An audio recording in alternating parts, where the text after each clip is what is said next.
Maharashtra TV आपल्या हक्काचा media. राज्यातील जवळपास 2.5 लाख विद्यार्थ्यांच्या शिक्षणाचा खेळखंडोबा या राज्य सरकारने आणि या शिक्षण मंत्र्यांनी लावलेला आहे। आरटीची जी प्रक्रिया आहे त्याबाबत राज्य सरकारने अत्यंत चुकीचा निर्णय घेतलेला आहे।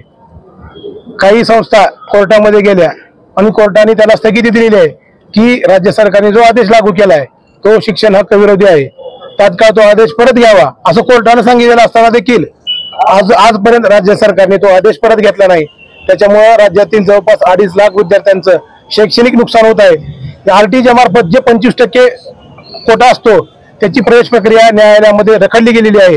याच्यामुळे ज्यांनी आरटीचे फॉर्म भरले आहेत अशा पालकांना आणि विद्यार्थ्यांना वाटतं की आपल्या मुलाचं आता भवितव्य काय असेल, त्यांना म्हणजे त्यांचं मानसिक खच्चीकरण होत आहे, विद्यार्थ्याचं पण होत आहे आणि पालकांचं पण होत आहे।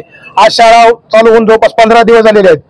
विद्यार्थ्यांना चिंता वाटते आणि पालकांना चिंता वाटते की या वर्षी आपल्या मुलाला ऍडमिशन मिळेल का नाही आणि आपल्या मुलांची कुठेतरी शैक्षणिक अडचणी होईल म्हणून पूर्ण पालक या राज्यातील विद्यार्थी असतील पूर्ण चिंतेत आहेत।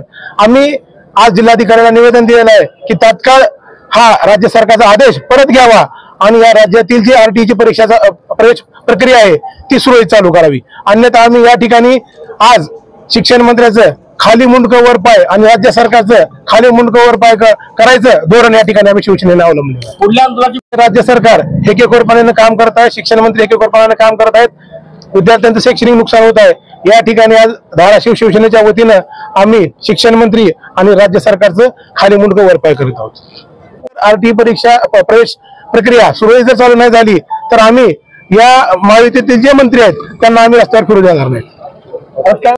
आपल्या भागातील महत्त्वाच्या आणि ताज्या बातम्या पाहण्यासाठी आजच आमच्या महाराष्ट्र टीव्ही न्यूज चॅनलला YouTube वर सबस्क्राइब करा आणि बेल आयकॉन प्रेस करा।